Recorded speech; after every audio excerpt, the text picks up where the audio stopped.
আপনি কি এটা ভাবছেন যে মধ্যপ্রাচ্যে তৃতীয় বিশ্বযুদ্ধ শুরু হতে যাচ্ছে, নাকি পর্দার আড়ালে এমন কোনো ডিল হচ্ছে যা আপনার কল্পনারও বাইরে? একদিকে যখন আমেরিকা তাদের সবচেয়ে শক্তিশালী যুদ্ধজাহাজ সাগরে নামিয়ে দিয়েছে, ঠিক তখনই তুর্কির এক গোপন টেবিলে আজ তৈরি হচ্ছে একটা অবিশ্বাস্য সমঝোতার ব্লুপ্রিন্ট। আর এর মাঝেই চীন এমন এক চাল চেলেছে যাতে পেন্টাগনের ঘুম হারাম। মনে রাখবেন, রাজনীতিতে যা দেখা যায় তা সত্য নয়, আর যা সত্য তা কখনোই সহজে দেখা যায় না। আজ আমরা সেই অদৃশ্য সুতোগুলোই টান দেব। গত কয়েক সপ্তাহ ধরে আমরা শুনছি ইরান আর আমেরিকার মধ্যে যুদ্ধের দামামা, মিসাইল, ড্রোন, ধমক সব চলছে। কিন্তু দর্শক, মুদ্রার উল্টো পিঠটা কি আপনারা দেখেছেন? খবর আসছে যে যুদ্ধের বারুদের গন্ধের মাঝেই শান্তির পায়রা ওড়ানোর চেষ্টা চলছে। কিন্তু এটা কি সত্যিই শান্তি? আজ আমরা সেই প্রশ্নেরই উত্তর খুঁজব। কোনো বাড়তি বকবক নয়, সোজা পয়েন্টে আসব। আজকের প্রথম এবং এই মুহূর্তের সবথেকে বড় ব্রেকিং, যা এটাই রিয়ালিটির ফ্যামিলি মেম্বার মানে আপনারা সর্বপ্রথম জানতে পারছেন, আমেরিকা এবং ইরান দুই চিরশত্রু নাকি এবার গোপনে হাত মেলাতে চাইছে। আর এই গোপন অভিসারের ঘটক হিসাবে মাঠে নেমেছে তুর্কি এবং আরব বিশ্ব। দ্বিতীয় এবং অত্যন্ত শকিং খবর, আমেরিকার সাথে চীন একটা ভয়ঙ্কর গেম খেলে দিয়েছে। চীনা স্যাটেলাইট এমন কিছু তথ্য ফাঁস করেছে যা ইরানের হাতে তুলে দিয়েছে আমেরিকার বিরুদ্ধে একটা মোক্ষম হাতিয়ার। তাহলে চলুন এই জটগুলো এক এক করে খোলা যাক। শুরুতেই আসি আজকের সবচেয়ে বড় চমকপ্রদ খবরটিতে। সবাই যখন ভাবছে ট্রাম্প প্রশাসন ইরানের উপরে বোমা ফেলার প্ল্যান করছে, ঠিক তখনই ভেতর থেকে খবর আসছে ব্যাক চ্যানেল ডিপ্লোম্যাসি। খবরটা খুব মনোযোগ দিয়ে শুনবেন, তাহলে আপনিও অন্যদেরকে চমকে দিতে পারবেন। সিরিয়াসলি ভাবুন তো, আমেরিকা এবং ইরান, যারা একে অপরের ছায়া পর্যন্ত দেখতে পারে না, তারা নাকি একে অপরকে মেসেজ পাঠিয়েছে, ভাই আমরা কথা বলতে চাই। চ্যানেল 12-এর একটি এক্সক্লুসিভ রিপোর্ট অনুযায়ী ডোনাল্ড ট্রাম্পের ডিল করার যে বক্তব্য, সেটা নাকি কোনো ফাঁকা বুলি ছিল না। ওয়াশিংটন সত্যি নেগোসিয়েশন বা সমঝোতা চায়। তবে এখানে আমার প্রশ্ন হলো, হঠাৎ এই বোধোদয় কেন? কারণটা খুব সিম্পল।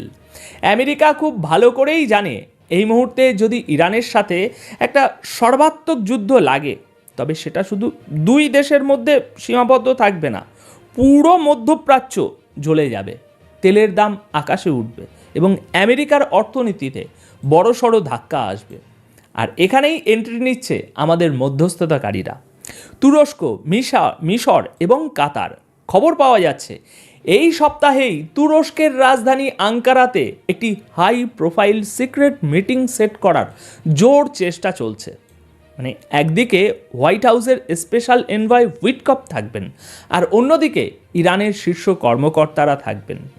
এখন যদি এই মিটিংটা আঙ্কারাতে অনুষ্ঠিত হয়, তবে লিখে রাখুন, এটা হবে গত কয়েক দশকের মধ্যে অন্যতম বড় পলিটিক্যাল ব্রেক থ্রু। আর এখানেই আসল খেলা। তুরস্কের এরদোয়ান কেন এত আগ্রহী? কারণ তুরস্ক জানে তার বর্ডারের কাছে আগুন লাগলে সেই আঁচ তার গায়েও লাগবে। ইরানকে সবাই এই অঞ্চলে বন্ধু হিসাবেই রাখতে চায়, কেউ চায় না ইরান ধ্বংস হোক। এখন আপনার মনে প্রশ্ন জাগতে পারে, ভাই তাহলে এত হুমকি ধমকি কেন? দেখুন, আন্তর্জাতিক রাজনীতিতে একে বলা হয় লেভারেজ তৈরি করা। টেবিলের আলোচনায় বসার আগে নিজের অবস্থান শক্ত করার জন্যই এই এত মিসাইল আর যুদ্ধজাহাজের প্রদর্শনী। আমেরিকা এবং ইরান দুজন উভয়েই জানে যুদ্ধ কারো জন্যই লাভজনক নয়, তাই তারা এখন সম্মানজনক একটি এক্সিট রুট বা বের হওয়ার রাস্তা খুঁজছে। কিন্তু প্রশ্ন হলো, ইসরায়েল কি এটা হতে দেবে? সেটা নিয়ে আমরা একটু পরেই আসছি। এবার দ্বিতীয় খবরে আসি, যা শুনে পেন্টাগনের কর্মকর্তাদের কপালে চিন্তার ভাঁজ পড়েছে। চীন, হ্যাঁ, ড্রাগন এবার নিঃশব্দে আমেরিকার সাথে একটা বড় গেম খেলে দিয়েছে। গ্লোবাল টাইমসের রিপোর্ট এবং বিভিন্ন ডিফেন্স অ্যানালিসিসদের মতে চীনা স্যাটেলাইটগুলো মধ্যপ্রাচ্যে আমেরিকার গোপন সামরিক ঘাঁটিগুলোর অত্যন্ত পরিষ্কার ছবি তুলে ফেলেছে। শুধু তাই নয়, এই ছবিগুলো থেকে পরিষ্কার বোঝা যাচ্ছে আমেরিকার ফাইটার জেট, কার্গো বিমান, বম্বার প্লেন এবং রিফিউলিং প্লেনগুলো ঠিক কোথায়, কোন অবস্থায় পার্ক করা আছে। আচ্ছা, বিষয়টা একটু সহজ করে বলি। ধরুন আপনি আপনার বাড়ির দরজা জানালা বন্ধ করে রেখেছেন, ভাবছেন আপনি নিরাপদ, আপনাকে কেউ দেখতে পাচ্ছে না, কিন্তু হঠাৎ দেখলেন আপনার শত্রু আপনার বেডরুমের লাইভ ভিডিও ফুটেজ দেখছে।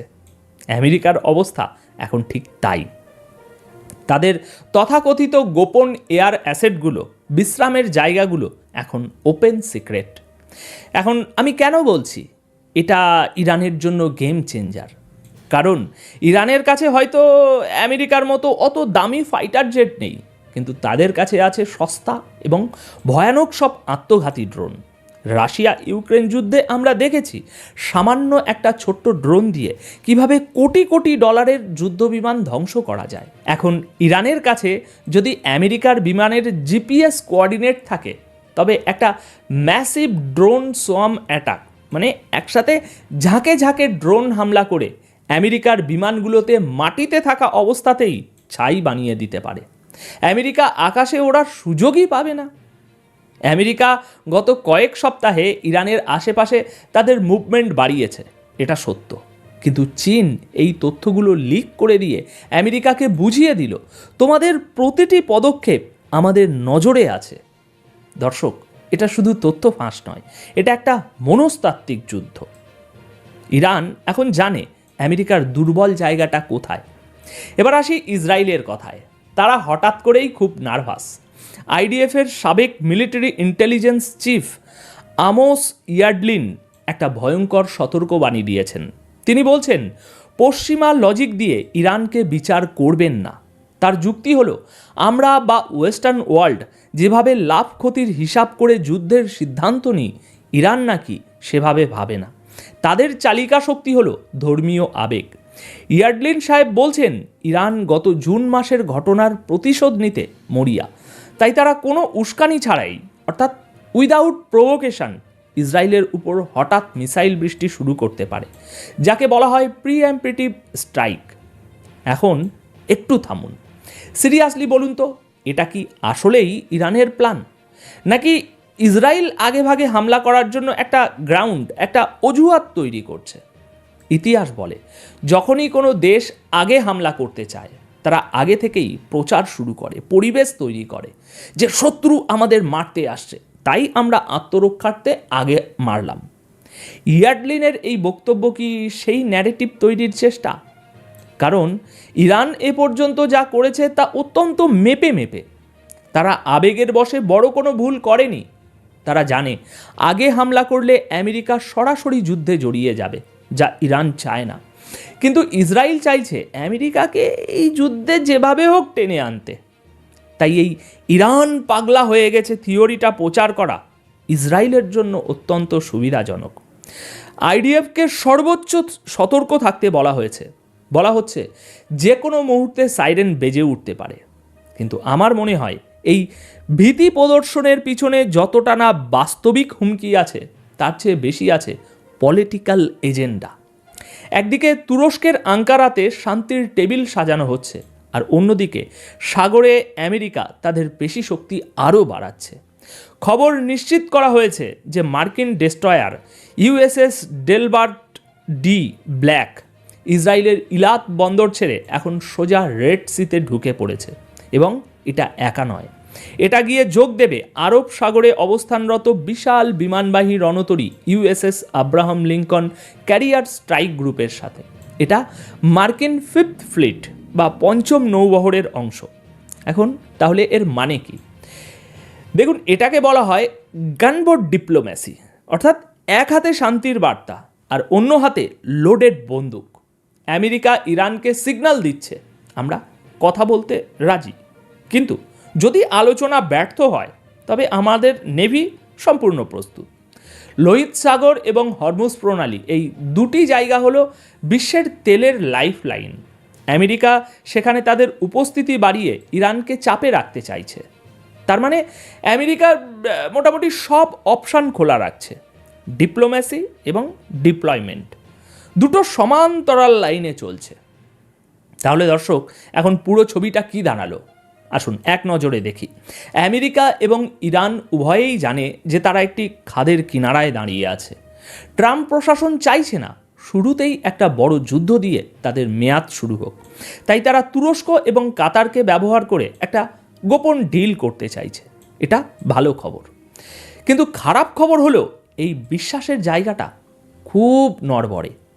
চীনের স্যাটেলাইট ইমেজ লিক করা এবং ইসরায়েলের এই ক্রমাগত ওয়ার্নিং পরিস্থিতিকে যে কোনো সময় নিয়ন্ত্রণের বাইরে নিয়ে যেতে পারে।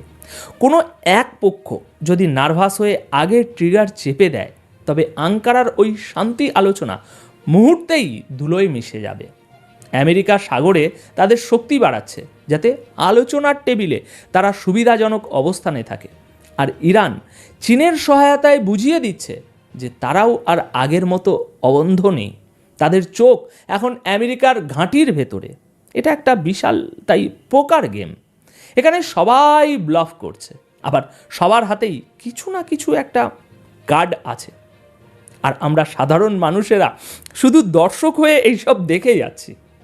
এখন আপনাদের কি মনে হয়, তুরস্কের এই মধ্যস্থতা কি সফল হবে, নাকি ইসরায়েলের গোয়েন্দা রিপোর্ট অনুযায়ী ইরান সত্যিই আগে হামলা করে বসবে?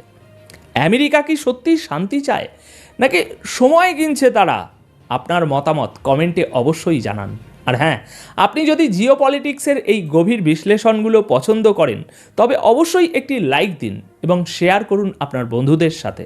সত্যটা জানা সবার অধিকার। ভালো থাকবেন, চোখ রাখুন পরবর্তী আপডেটে। ধন্যবাদ আপনাদের সকলকে।